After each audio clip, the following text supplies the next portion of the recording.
આદમી પાર્ટીની આ પ્રેસ કોન્ફરન્સમાં આપ સૌ મીડિયા મિત્રોનું સ્વાગત છે।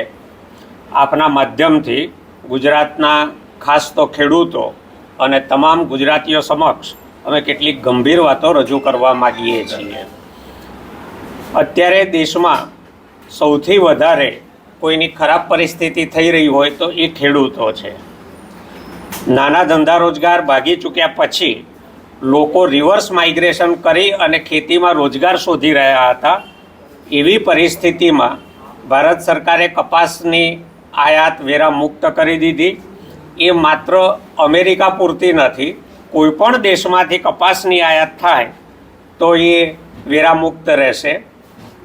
જાણીને તમને આશ્ચર્ય થશે કે ચીન પણ ભારતને કપાસની નિકાસ કરે છે, ભારત આયાત કરે છે।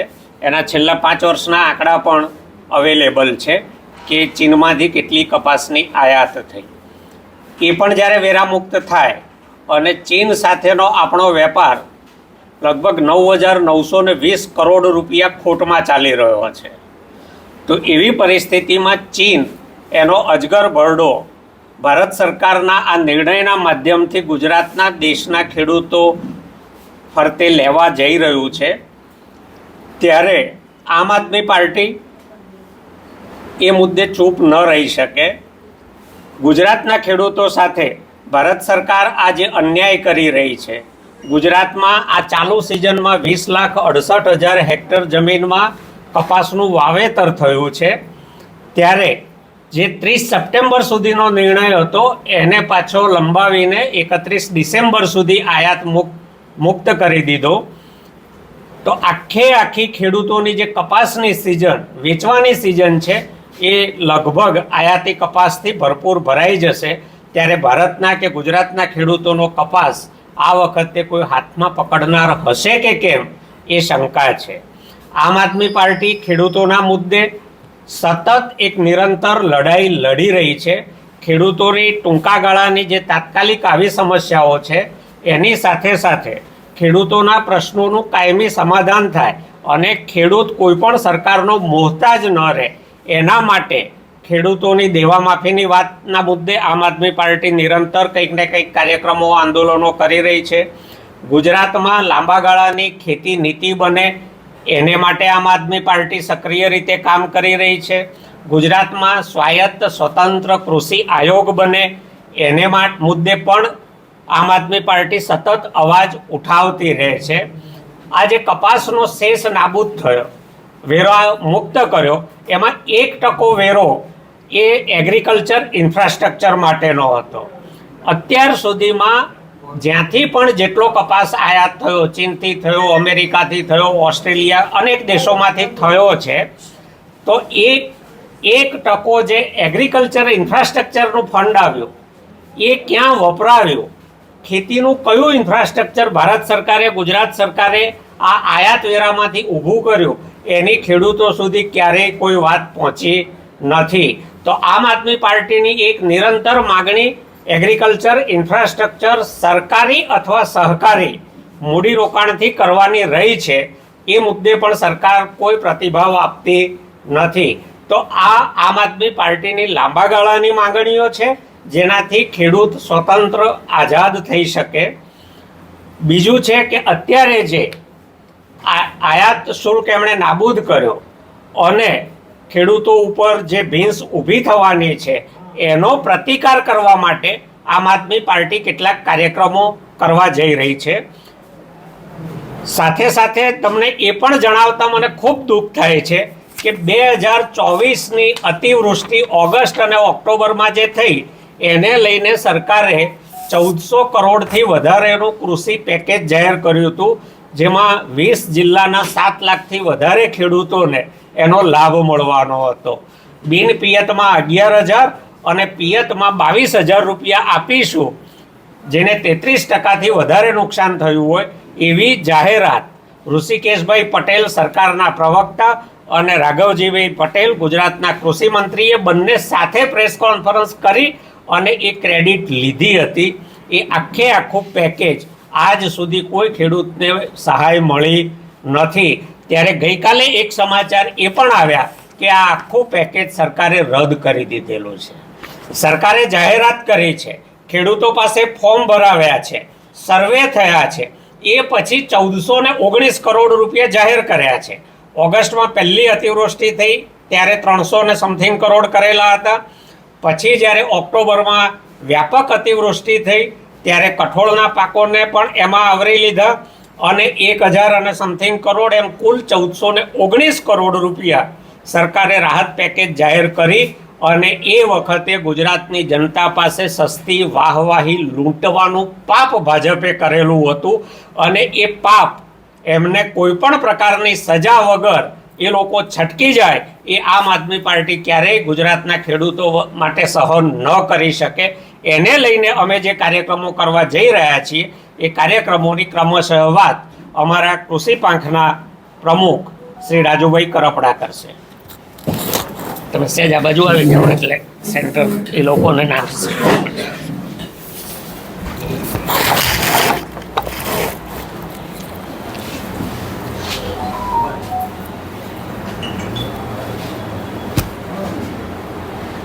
કયો એટલે ચાલુ કરી દો.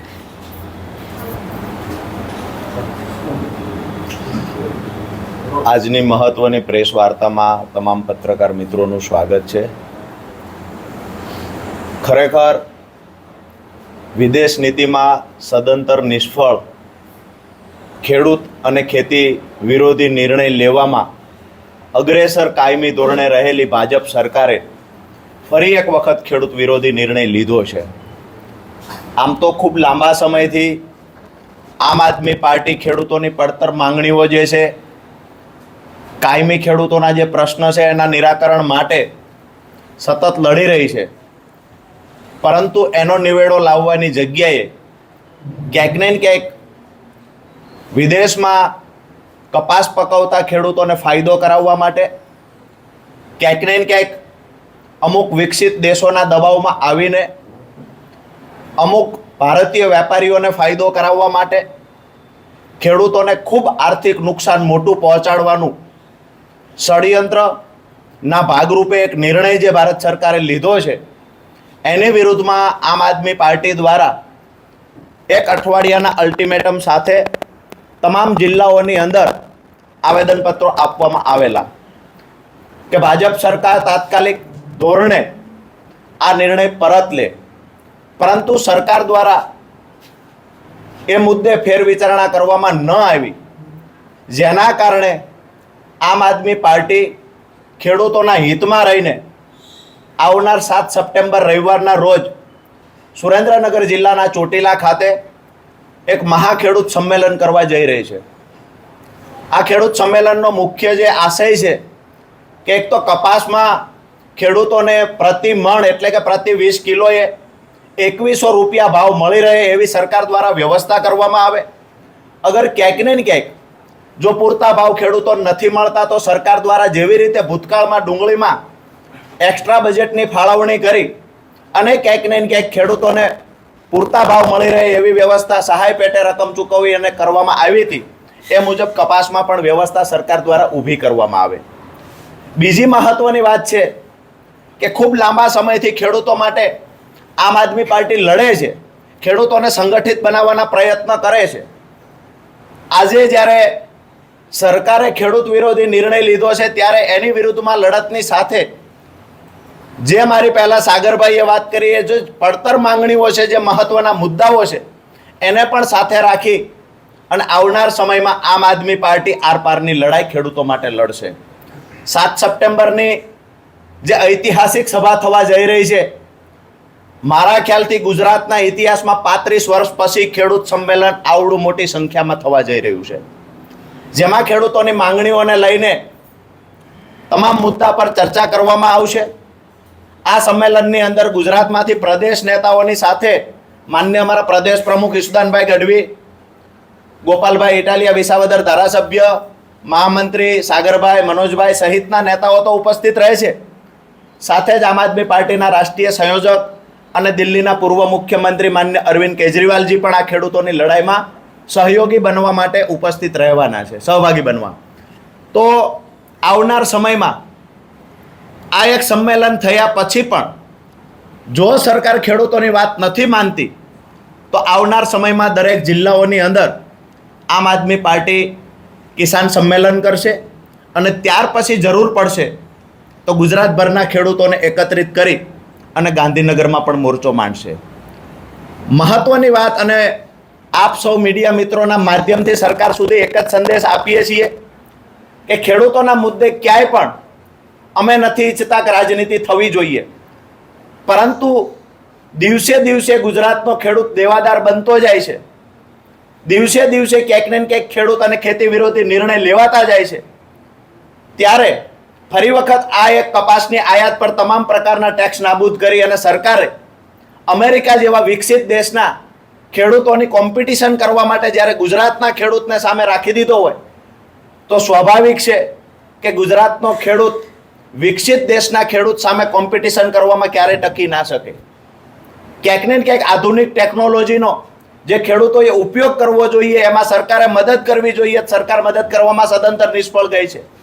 જે વિકસિત દેશોની અંદર ખેડૂતોને સબસિડી પેટે રકમો ચૂકવવામાં આવે છે, ખેડૂતોને પ્રોત્સાહિત કરવામાં આવે છે, તો ક્યાંક ને ક્યાંક ભારતીય ખેડૂતોને સરકાર તરફથી પ્રોત્સાહિત કરવામાં પણ નથી આવતા અને ક્યાંક ને ક્યાંક સરકાર તરફથી જે સબસિડીઓ ચૂકવવી જોઈએ એ પણ ચૂકવવામાં આવતી નથી. એટલે કુદરતી આફતનો સામનો કરી અને સરકારી કૃષિ વિરોધી સરકારની નીતિના કારણે જે દિવસે દિવસે ખેડૂત દુઃખી અને દેવાદાર બનતો જાય છે, ખેડૂતોની આત્મહત્યામાં વધારો થતો જાય છે, ત્યારે આમ આદમી પાર્ટી હવે તમામ પ્રકારના પ્રશ્નોને લઈ અને આવતી 7 સપ્ટેમ્બરથી શ્રી ગણેશ કરશે અને ચાહે ગમે એવડી લડાઈ લડવાની થાય, આવનાર સમયમાં આમ આદમી પાર્ટી મજબૂતાઈથી લડશે. કોઈ મિત્રોનો ગાય પ્રશ્ન?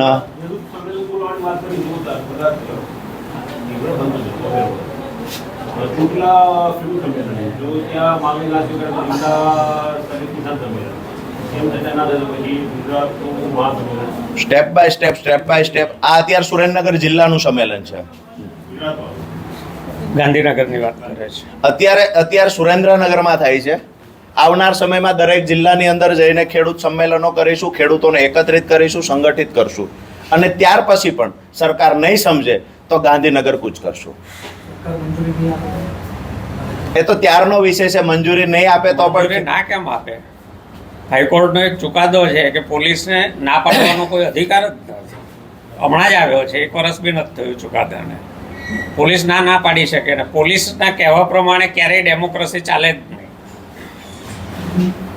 અમારી રજૂઆત અને અમારી માંગણી બંધારણીય છે. આનાકાની કોઈ કરશે તો પણ એમાં બંધારણમાં જોગવાઈ છે અને જે જોગવાઈ છે એ અનુસંધાને અમારા કાર્યક્રમો અમે કરીશું. બંધારણની ઉપરવટ જશે તો સંઘર્ષ કરીને જઈશું, પણ જઈશું.